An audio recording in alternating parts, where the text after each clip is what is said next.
अस्सलाम वालेकुम। Welcome to my channel, welcome to new vlog. अल्लाह पाक से दुआ है खुश रहें, आबाद रहें, हंसते रहें, मुस्कुराते रहें। आज की वीडियो का आगाज़ हम लेते हैं लंच बॉक्स की रेसिपी से। सिंपल सी रेसिपी है, आप सभी को आती है, बस मैंने कहा कि रिमाइंड करा देते हैं। सिंपल आलू को काट के मैंने बेसन में कोट करके फ्राई कर लिया था। और यहाँ पे मैं कुछ ना डेट्स ऐड कर देती हूँ अयाना रेज़ की लंच में। आपने अक्सर देखा होगा अयाना रेज़ घर में कभी भी डेट्स नहीं खाते, तो वहाँ पे स्कूल में ना फिनिश करने के चक्करों में लंच बॉक्स तो खा लेते हैं।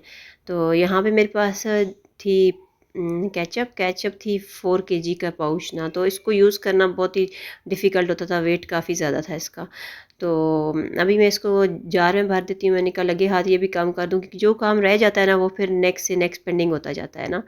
अयान के स्कूल में कोई असेंबली में छोटी सी एक्टिविटी थी मिली सॉन्ग के ऊपर ना, तो अयान ने यहाँ पे वाइट कुर्ता और वेस्ट कोट पहन के जानी थी, तो अजान ने कहा कि मुझे भी वेस्ट कोट पहनाए ना, तो पजामे और शर्ट के ऊपर ना वेस्ट कोट पहन के घूम रहा था। यहाँ पे आज ना सुबह सुबह कहीं जाने की तैयारियां हो रही थी। मेरे हस्बैंड के दोस्त के घर में ना 2 बच्चे पैदा हुए हैं, एक बेटा और एक बेटी ना। तो वो रमज़ान में पैदा हुए थे, तो मुझे उस टाइम से मेरे हस्बैंड कह रहे हैं कि तुम जाओ मुबारकबाद देने के लिए ना। तो रमज़ान में तो निकलने होता ही नहीं था। तो मैं रमज़ान से पेंडिंग कर रही थी, तो आज मैंने कहा फ़ाइनली ना मैं उनके घर से हो ही जाती हूँ, क्योंकि बहुत लेट तो बहुत बुरा लगता है। तो बस मैंने कहा इस सारे काम छोड़ के ना सबसे पहले मैं उनके घर जाती हूँ, मुबारकबाद दे के आती हूँ, और फिर उसके बाद सारे काम होते रहेंगे। तो बस सुबह सुबह मैंने अज़ान को रेडी कर दिया, और साथ मैंने कहा ख़ुद भी तैयार हो जाती हूँ। तो बस अपने लिए ड्रेस निकाल रही थी। मैंने अभी तक गर्मियों के कोई ज़्यादा कपड़े प्रेस नहीं किए। तो बस जो मेरे पास प्रेस थे उनमें से मैंने एक जोड़ा निकाल लिया और तैयार हो गई।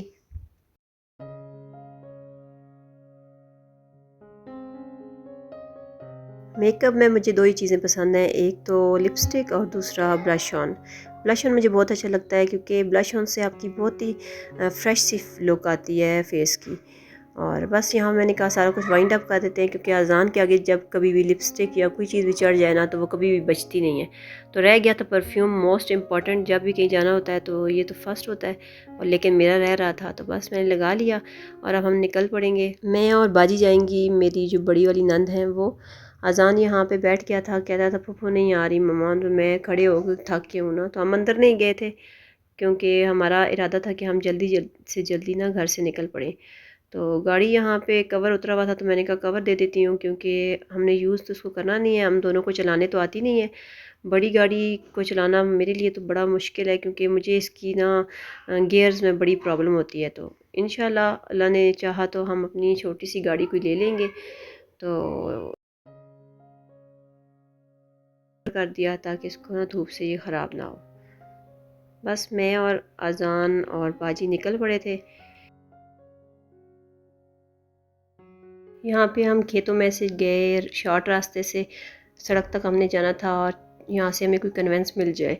बस हम जो ही वहाँ पे पहुँचे तो एक रिक्शा आके रुक गया।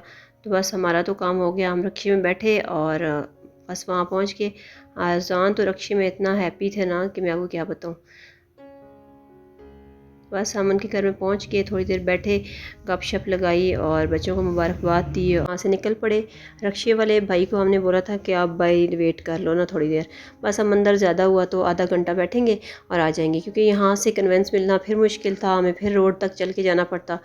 तो इससे ज़रा हमारी आसानी हो गई थी।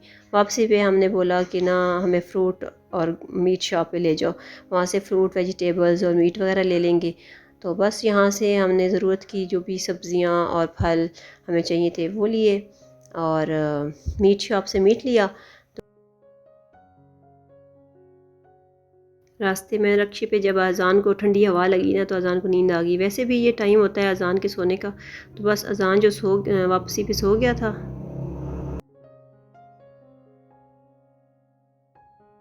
घर आते ही ना मैंने ऐसे किया कि आते सार पहले मीट को धो लिया, मीट को धो के उसको बास्केट्स में रख दिया, और फिर उसके ना पैकेट्स बना लिए। इस तरह से बहुत इजी हो जाता है कि जब भी आपने मीट पकाना हो ना, फटाफट से आप एक पैकेट निकालें, ज़्यादा पकाना है तो 2 पैकेट निकाल के उसको यूज़ कर लें। साथ ही मैंने फ्रूट्स वगैरह भी धो के फ्रिज में रख दिए थे, क्योंकि धुले हुए फ्रूट्स फ्रिज में पड़े हों तो बच्चे निकाल के खा लेते हैं। अगर ऐसे ही रख दो तो फिर बच्चे निकालते हैं और गंदा फ्रूट खाना शुरू हो जाते हैं। तो बस ऐसे मैंने कभी भी नहीं रखा, मैं धो के रखती हूँ। यहाँ पे मैंने लिया था वाटरमेलन जो था वो मैंने आधा बाजी को दे दिया था और आधा घर ले आई थी, क्योंकि ये भी ताज़ा ताज़ा ही अच्छा लगता है। ज़्यादा जो बासी वाटरमेलन होता है वो खाने का दिल नहीं करता। तो बस अभी यहाँ पे मैं बनाने लगी थी चूरी नान। चूरी की ये रेसिपी आप देख के ना खुश हो जाएंगे, और जब भी आपके बच्चे चूरी मांगेंगे ना तो आप उनको फटाफट से बना के दे देंगे। यहाँ पे मैंने 2 रोटियाँ बनाई थी, थोड़ी सी मोटी, अच्छा सा अंदर घी लगा के, और उनको काट ना इस तरह से तोड़ के ना हाथों से मैंने डाल दिया था चॉपर में। रोटी इतनी गर्म थी ना कि हाथों से भी तोड़ना मुश्किल हो रही थी, और चूरी जो है वो गर्म गर्म रोटी की ही बनाई जाती है, तो बड़ी मुश्किल से बनती है हाथों से चूरी। तो मुझे हाथों से चूरी बनाना बहुत ही मुश्किल लगता है। तो ये जो मेथड है ना चूरी बनाने का, बेस्ट है। जब मैंने इसमें एक रोटी को किया था इस तरह चॉप, तो साथ ही मैंने दूसरी रोटी भी डाल दी थी, और साथ में ना देसी घी की भी 2 चम्मच डाल। आप चाहें ना तो यहाँ ऊपर से भी देसी घी ऐड कर सकते हैं, क्योंकि ये इतनी गरम गरम होती है ना कि अच्छे से मेल्ट हो जाएगा। अब इसमें आप चीनी डालना चाहें तो चीनी डाल लें, और ब्लैक पेपर डालना चाहें तो ब्लैक पेपर डाल लें। मेरे बच्चों को और मुझे तो चीनी वाली पसंद है, तो हम चीनी डाल के खाते हैं। यहाँ पे शाम का टाइम था और मैं आई थी अपने बागीचे में।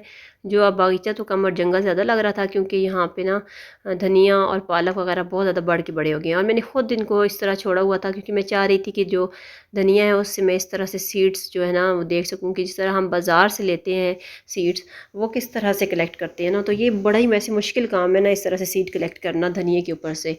तो बस मैंने देख लिया कि ये किस तरह से होते हैं, तो मैंने कहा आज इसकी ना सारी सफाई कर देती हूँ। मेरे ख्याल में हर वो काम जिससे आपको सेटिस्फेक्शन हो, जो आपको अच्छा लगे और किसी दूसरे को नुकसान ना हो, तो वो आपको करना चाहिए। तो बस मैं इसी तरह से फिर इसकी सफाई में लग गई, और बच्चों ने मेरा काफ़ी ज़्यादा साथ दिया था इस सारे काम में ना। यहाँ पे ना मिर्चों की पनीरी जो थी ना वो मैंने ख़ुद से घर में बोई थी, जो दड़ा मसाला होता है ना उसमें से बीज निकाल के। तो ये मैंने बहुत ही आराम से ना सारा घास इसके इर्द गिर्द से निकाल लिया और इसको बचा लिया ना। तो बस यही थी आज की वीडियो। हम पूरे लॉन की सफाई करेंगे और मिलेंगे एक नई वीडियो के साथ। तब तक के लिए आप अपना ढेर सारा ख्याल रखिएगा और दुआ में याद रखिएगा। अल्लाह हाफिज़।